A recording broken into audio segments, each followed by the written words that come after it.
அஸ்ஸலாமு அலைக்கும். Welcome to Kalakkal kitchen. இன்றைக்கி கலக்கல் கிச்சனில் நம்ம பார்க்க போகிறது சுக்குமல்லி காஃபி பவுடர் எப்படி செய்கிறதுன்றது தான். ஃபஸ்ட்டு நான் இதுக்கான இன்க்ரீடியன்ட்ஸும் மெஷர்மெண்ட்ஸும் சொல்லிடுறேன். நான் வந்து தனியா பார்த்திங்கன்னா 100 கிராம் எடுத்திருக்கேன். சுக்கு அதில் பாதி 50 கிராம் எடுத்திருக்கேன். அப்புறம் மிளகு வந்து 10 கிராம் எடுத்திருக்கேன். இந்த 3 இன்க்ரீடியண்ட் மட்டும்தான்.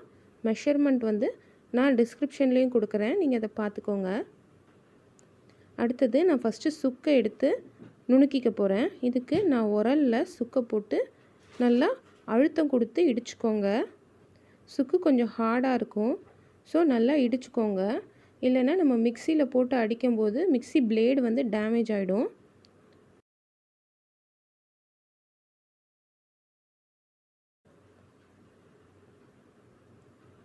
இந்த சுக்குமல்லி காஃபி பவுடர் பார்த்திங்கன்னா இதோட யூஸ் வந்து ரொம்ப மல்டிபர்பஸ் யூஸ். அதாவது இந்த சுக்குமல்லி பொடி வந்து நீங்கள் அஜீரண கோளாறு இருந்தால் கண்டிப்பாக எடுத்துக்கணும். சாப்பிட்டதுக்கப்புறம் 1 கப் சுக்குமல்லி காஃபி குடிச்சிங்கன்னா ஈஸியாக டைஜஸ்ட் ஆகும். அது மட்டும் இல்லாமல் ஐடியில் ஒர்க் ஃப்ரம் ஹோம் பண்ணுறவங்க கண்டிப்பாக இதை வந்து குடிக்கலாம். உட்காந்தே வேலை செய்கிறனால அவங்களுக்கு வந்து டைஜஷன் கோளாறு வரலாம். ஸோ இந்த சுக்குமல்லி காஃபி குடித்தாங்கன்னா ரொம்ப ரிஃப்ரெஷிங்காக இருக்கும்.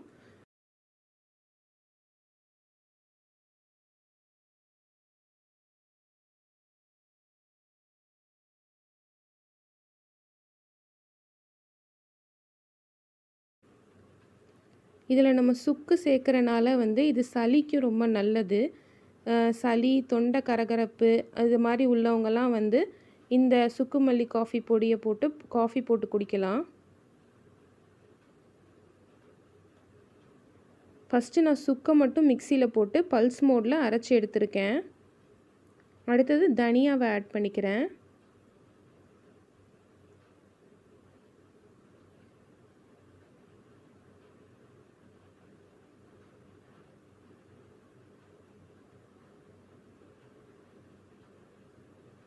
அடுத்தது மிளகு ஆட் பண்ணியிருக்கேன்.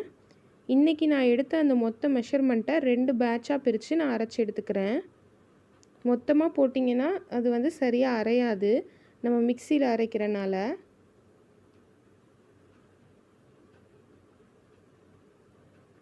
மிக்சி சூடாகாமல் கொஞ்சம் கொஞ்சம் விட்டு விட்டு நீங்கள் அரைச்சி எடுத்துக்கோங்க.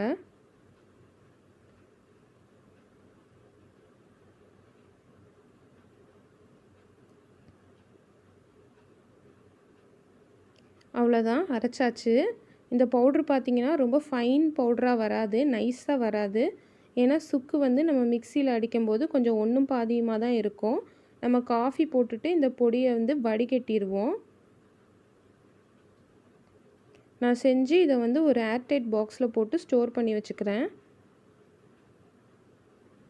ஈரம் இல்லாத ஒரு பாக்ஸில் போட்டு ஸ்டோர் பண்ணி வச்சுக்கிட்டிங்கன்னா உங்களுக்கு எப்போ வேணுமோ நீங்கள் எடுத்து அதை யூஸ் பண்ணிக்கலாம்.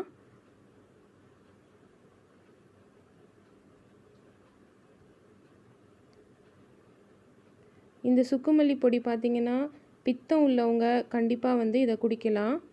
வயிறு மந்தமாக இருக்குன்றவங்க அவங்கெல்லாம் வந்து கண்டிப்பாக இந்த காஃபியை குடிக்கலாம்.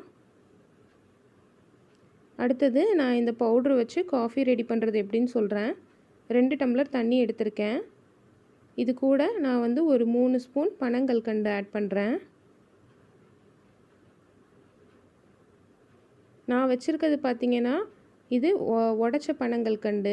சில இது பார்த்திங்கன்னா ரொம்ப முழுசாக இருக்கும், அது வந்து கரையாது. ஸோ நான் இந்த மாதிரி வாங்கி வச்சுருக்கேன். இது கொஞ்சம் ஈஸியாக கரைஞ்சிரும்.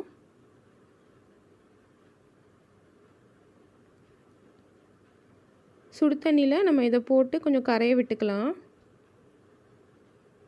பனங்கல்கண்டு லேசாக கரைஞ்சதுக்கப்புறம் நம்ம சுக்குமல்லி பொடி ஆட் பண்ணிக்கலாம். நான் வந்து ஒரு 3 ஸ்பூன் பொடி ஆட் பண்ணிக்கிறேன். பொடியை ஆட் பண்ணி கலந்து விட்டு நல்லா ஒரு 5லேருந்து 7 நிமிஷம் நல்லா இது கொதிக்கணும். அப்போ தான் அந்த ஃப்ளேவர்லாம் அந்த காஃபியில் இறங்கும்.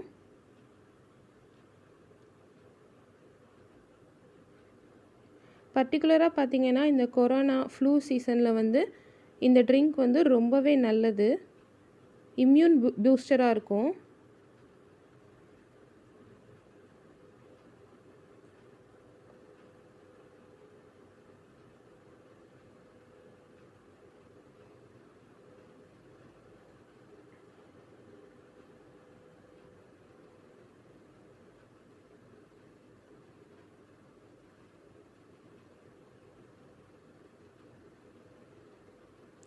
அவ்வளோதான், நல்லா கொதிச்சிருச்சு.